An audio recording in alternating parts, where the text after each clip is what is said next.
It's not your salary that makes you rich. It's your spending habits. That sounds almost too simple, too neat, too clean. Like one of those annoying money quotes people post right before they try to sell you a course. But the brutal part, it's true. Most people do not stay broke because they never make more money. They stay broke because every time more money comes in, their lifestyle grows teeth. That is the simple reason. Income goes up, spending goes up, and the gap stays tiny. No gap, no freedom. Because wealth is not built from income. It's built from the distance between what you earn and what you need. And most people spend that distance the second it appears. They don't buy freedom. They buy a nicer prison, a better car, a better phone, a more expensive apartment, more subscriptions, more deserved upgrades, same stress, better lighting. And this is not some new problem. This is not a TikTok problem, not a Gen Z problem, not a nobody wants to budget anymore problem. This is one of the oldest sequels in money history. In the 1920s, people bought status on installment plans, furniture, radios, appliances. Not because they were evil, because they were human. For the first time, modern credit let regular people feel rich before they were rich. That's the trap. Not buying things. Buying a future version of yourself with money your current self does not have. Then after World War II, consumer culture went nuclear. The suburban dream showed up with a lawn, a car, a washing machine, a TV, and a monthly payment attached to all of it. The script was simple: work harder, earn more, upgrade life. And to be fair, for a while, that deal looked pretty good. Rising wages, cheap energy, strong growth. But even then, the disease was already there. The more society equated success with visible consumption, the easier it became to spend every raise before it had a chance to change your life. Fast forward to the 1980s. Credit cards exploded. Advertising got sharper. The mall became a personality. Then the 2000s took it to another level. People didn't just borrow to buy stuff. They borrowed against the house to buy even more stuff. That's how bubbles work. They convince you that rising prices are the same thing as real wealth. They are not.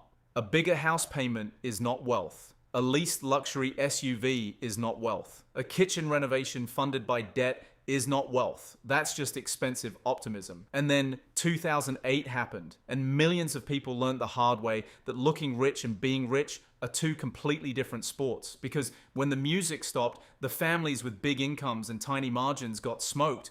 Not always because they were reckless, sometimes because they were just normal. Normal is expensive. Normal means car payment, insurance, rent that keeps rising, eating out because you're tired, buy now, pay later because it's easy, upgrading because everyone else is upgrading.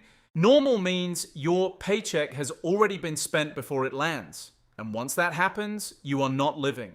You are servicing a lifestyle. Here's the math nobody likes. If you make $50,000 a year and save $500 a month, that's $6,000 a year. Not bad. But if you make $70,000 a year and your lifestyle rises so much that you still only save $500 a month, you did not become freer. You just became more decorated. That is the whole scam. People think higher income automatically means progress. It doesn't.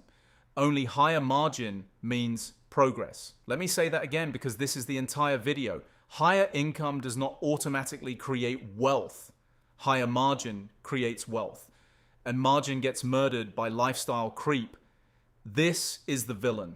Not laziness, not avocado toast, not one coffee, not one bad decision. It's the slow, almost invisible expansion of your normal. A nicer neighborhood becomes normal. A $700 car payment becomes normal. 3 streaming services, 2 food delivery apps, an upgraded wardrobe, a premium gym, a weekend trip every other month, normal. That word ruins people. Because once something feels normal, cutting it feels like suffering, even if it was a luxury 18 months ago. That's how the trap works. It does not feel like self-destruction. It feels like progress. And social media poured gasoline on this. Now you don't compare yourself to your neighbors. You compare yourself to edited highlight reels from people who may be drowning in debt off camera. A guy online shows you a day in the life. Nice car, nice watch, nice apartment, airport lounge, protein shake, cold plunge, laptop on the beach, and your brain goes, that looks like success. Maybe. Or maybe it looks like a 72-month auto loan, a maxed out credit card, and a man one missed paycheck away from selling his Rolex. You don't know. That's the dangerous part. Consumption is loud. Wealth is quiet. The market doesn't reward you for looking rich. Your landlord does not lower rent because your sneakers cost $300. Your retirement account does not grow faster because your car has ambient lighting. Banks, however, love when you confuse appearances with assets, because if you spend every extra dollar, they win. You keep working, they keep collecting. Now let's get specific. Imagine two people. Person A makes $60,000 a year, person B makes $90,000. Most people assume person B is automatically winning. Maybe not. If person A spends $42,000 a year, they keep $18,000. If person B spends $84,000 a year, they keep $6,000. Person A is 3 times more dangerous financially. Lower income, higher margin. That's how weird money is. The one who looks less impressive can be building the real life. Now let's talk about the car trap, because this is where the leak gets huge. Say your car payment is $650 a month. Add insurance, let's say another $180, that's $830 a month. That's basically $10,000 a year. $10,000 every year for transportation.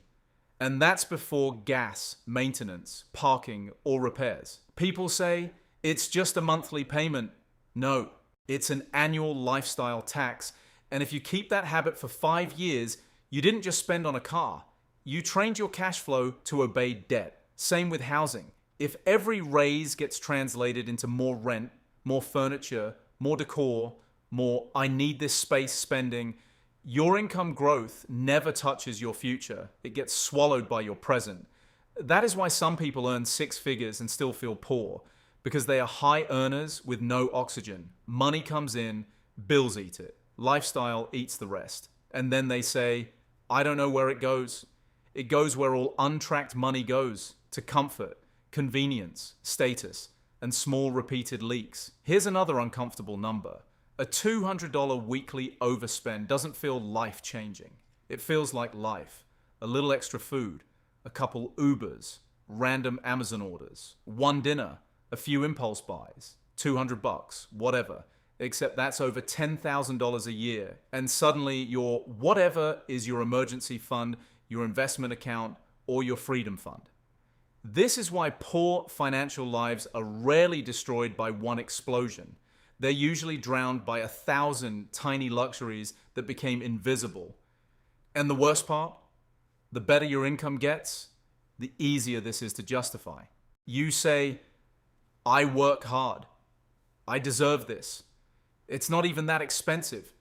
I'm still doing better than before. All true, still dangerous. Because I deserve it is the phrase people use right before they chain their future to the present. Now, to be fair, not everyone is poor because they spend too much. Some people are genuinely squeezed, wages can be weak, rent can be insane, medical bills can wreck you, kids are expensive, life is not a spreadsheet. So, this is not some cartoon lecture where I pretend every money problem is solved by making coffee at home. That's nonsense.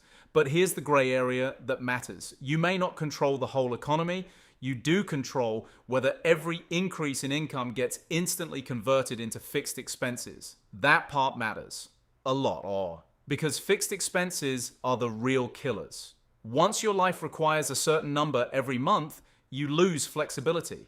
And flexibility is what lets people survive layoffs, take career risks, move cities, start businesses, or simply sleep at night. So what should you actually do? Simple. When your income goes up, do not let your lifestyle rise at the same speed. That's it. That's the rule. Not never enjoy life. Not live like a monk. Not feel guilty forever. Just this. Every raise should buy freedom first, then comfort. Not the other way around. If you get a raise, split it. Some to savings, some to investing, some to debt reduction. Then, if there's room, some to lifestyle. But never let the entire raise disappear into recurring costs, because recurring costs are sticky. One nice decision becomes a monthly obligation, and monthly obligations become identity, and identity becomes hard to cut. That's why rich people who stay rich often look boring from the outside. Used cars, simple clothes, no constant upgrading, no need to prove anything every weekend, because they understood the game. The game is not, how expensive can my life look?